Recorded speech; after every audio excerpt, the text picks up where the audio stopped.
நெருக்கமாக சில பேர்ட்ட பழகிட்டு இருப்போம், பல விஷயங்கள் அவங்கள ஆறுதல் அடைஞ்சிருப்போம். ஆனால் நமக்குன்னு ஒரு உதவி வரும்பொழுது அவங்கள மறந்துடுவோம்.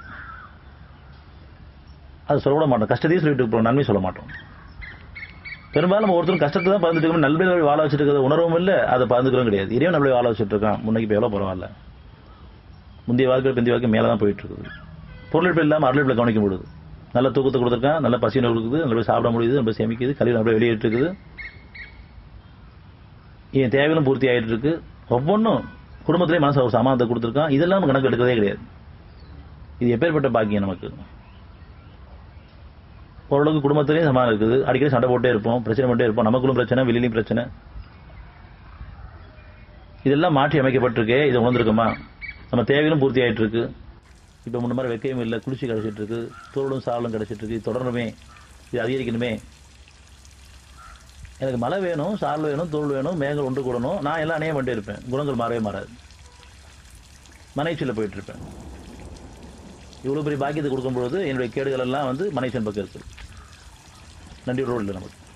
இது தொடரணும்னு சொன்னால் இந்த தோளும் சாரலும் மேகக்கூட்டங்களும் என்னுடைய பாக்கியம் தொடரும்னு சொன்னால் தூய்மைப்படுத்திட்டே இருக்கணும். எங்கெல்லாம் இணைய பொறுத்த வேண்டாம் கேட்டே இருக்கணும். நம்ம உணர்ந்து பார்த்தா நமக்குள்ள கண்டிப்பாக இணைப்பு இருக்கிறது தெரியும், அறிவிப்பான். அவன் அறிவிப்போம், யாரும் அறிவிக்க மாட்டாரு. என்ன நான் நினைவிக்கிறதும், அல்லது நான் மற்றவன் நினைவிக்கிறதும், அல்லது என் குறிப்பிட்ட பொருளை நினைவிக்கிறதும், என் குடும்பத்தை நான் நினைவிக்கிறதும், என்னுடைய வியாபாரத்தை நினைவிக்கிறதும். நியாயமான முறையில் நீங்கள் அப்படியே எல்லாத்தையும் பண்ணலாம், ஆனால் இணைவிக்காமல் பண்ணணும். என் தூக்கத்தை எடுத்துக்கூடாது, என்னுடைய அமைதிக்கு எடுத்துக்கூடாது, என்னுடைய ஆரோக்கியத்தை எடுத்துக்கூடாது, என் உணர்வை மதிக்கணும். இப்போ பெரும்பாலும் வந்து இறைவனை மறந்து நம்ம வந்து உணர்வுகளை மதிக்காமல் இருக்கிறோம். அவனே நினைக்க நேரம் இல்லைன்னு சொன்னால் என்னுடைய தேவை என்ன உணர முடியாது.